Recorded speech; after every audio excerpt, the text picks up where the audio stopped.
Welcome back to my channel. जय श्री कृष्णा।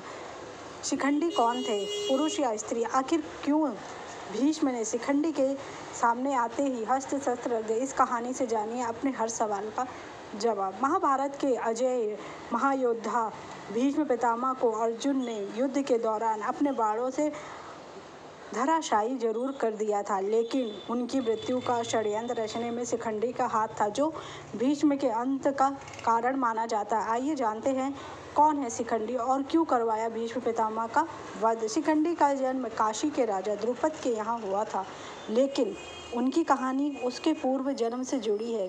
धार्मिक ग्रंथों के अनुसार शिखंडी पूर्व जन्म में अम्बा नामक राजकुमारी थी। एक बार भीष्म पितामह ने काशी नरेश की 3 कन्याओं अम्बा, अंबिका और अम्बालिका का हरण किया था। तब अम्बा ने परशुराम के माध्यम से भीष्म पर विवाह करने का आग्रह किया, लेकिन भीष्म ने अपनी आजन्म ब्रह्मचर्य की प्रतिज्ञा के चलते उनसे विवाह करने से मना कर दिया। अपमानित और प्रतिशोध की भावना से भरकर अम्बा ने महादेव की घोर तपस्या की और भगवान शिव को प्रसन्न किया। शिव जी ने उन्हें वरदान दिया कि अगले जन्म में वे पुरुष रूप में जन्म लेंगी और भीष्म में मृत्यु का कारण बनेगी। इसी वरदान के कारण अम्बा का पूर्व जन्म शिखंडी के रूप में हुआ। धार्मिक ग्रंथों के अनुसार महाभारत के युद्ध में शिखंडी पांडवों की ओर से लड़ रहे थे। जब कुरुक्षेत्र में भीष्म पितामह और अर्जुन का घोर युद्ध चल रहा था, तब अर्जुन बाबा भीष्म के बाणों की मार से भयभीत था। रणभूमि में भीष्म पितामह को हराना अर्जुन के वश की बात नहीं थी।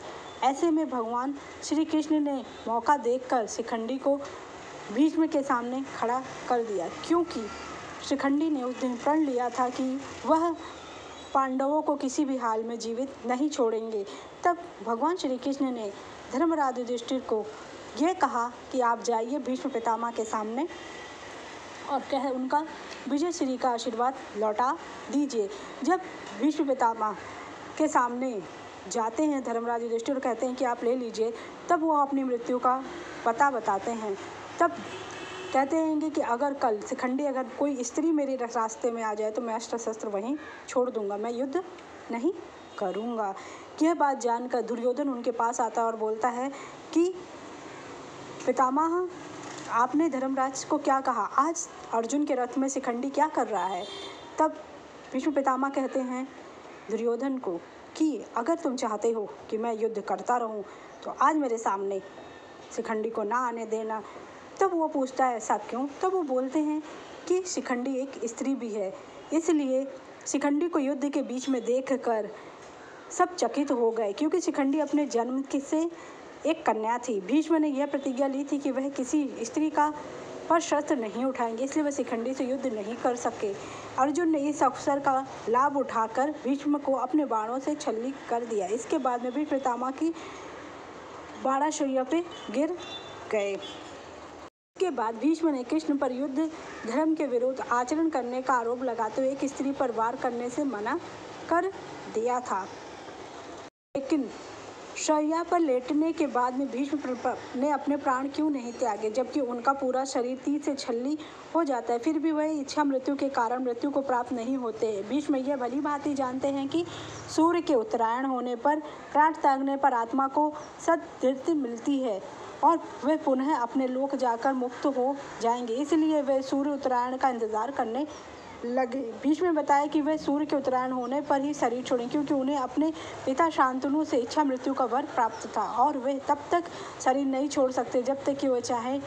लेकिन 10वें दिन सूर्य डूब चुका था। ऐसा भी कहा जाता है कि भीष्म को ठीक करने के लिए शल्य चिकित्सा लाई गई, लेकिन वे उनके लौटा देते हैं और कहते हैं कि अब मेरा अंतिम समय आ गया है, यह सब व्यर्थ है, मृत्यु शैया ही मेरी चिता है, तब मैं तो बस सूर्य के उत्तरायण होने का इंतजार कर रहा। भीष्म पितामह की ये बातें सुनकर राजागण और उनके सभी बंधु उनको प्रणाम और प्रदक्षिणा कर के अपनी अपनी छावनियों में लौट जाते। अगले दिन सुबह होने पर फिर वे सभी शिष्य के पास लौट आते हैं। सभी कन्या स्त्रियां और उनके कुल के योद्धा पितामह के पास चुपचाप खड़े हो जाते। भीष्म पितामह ने पीने के लिए राजाओं से ठंडा पानी मांगा। सभी उनके लिए पानी ले आए, लेकिन उन्होंने अर्जुन की ओर देखा। अर्जुन समझ गया और उसने अपने गांडीव पर तीर चढ़ाया और पर्यंतजा का प्रयोग कर वे धरती में छोड़ देते। धरती से अमृत तुल्य सुगंधित बढ़िया जल की धारा निकलती। उस पानी को भीष्म पितामह पीकर तृप्ति महसूस करते। फिर भीष्म अर्जुन दुर्योधन को समझाते हैं कि युद्ध को छोड़कर वंश की रक्षा करो। उन्होंने अर्जुन की बहुत प्रशंसा की और दुर्योधन को बार बार समझाया कि हमारी यह गति देखकर संभल जाओ, लेकिन दुर्योधन उनकी एक भी बात नहीं माना। फिर से युद्ध शुरू कर देता है। मृत्युशैया पर लेटने के 8 दिन युद्ध और चलता रहता है। भीष्म यद्यपि मृत्युशैया पर लेटे थे, फिर भी उन्होंने श्री कृष्ण के कहने से युद्ध के बाद युधिष्ठिर का शोक दूर करने के लिए राजधर्म का उपदेश उनको सुनाया और उनको ग्लानि से मुक्ति दिलाई। और जब सूर्य उत्तरायण में होता है तो वो अपना युधिष्ठिर आदि सगे संबंधियों, पुरोहितों और अन्य लोगों के साथ वह अपना प्राण त्याग दे देते हैं। अगर आपको मेरी जानकारी अच्छी लगी उसके लिए थैंक यू सो मच।